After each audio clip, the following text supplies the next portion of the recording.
चला इकडे लक्ष द्या.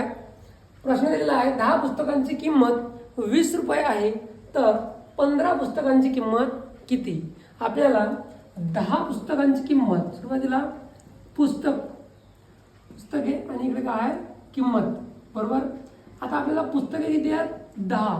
या 10 पुस्तकांची किंमत किती आहे 20 रुपये. किती रुपये 20 रुपये, बरोबर. आणि विचारलं काय तर 15 पुस्तकांची किंमत किती, बरोबर. आता आपल्याला 15 पुस्तकांची किंमत माहित नाही, आपण त्यांना काय म्हणू x रुपये, बरोबर. आता यांचा तिरपा गुणाकार करून घेऊ, तिरकाच गुणाकार करून घेऊ, म्हणजे याचा याच्यासोबत आणि याचा याच्यासोबत.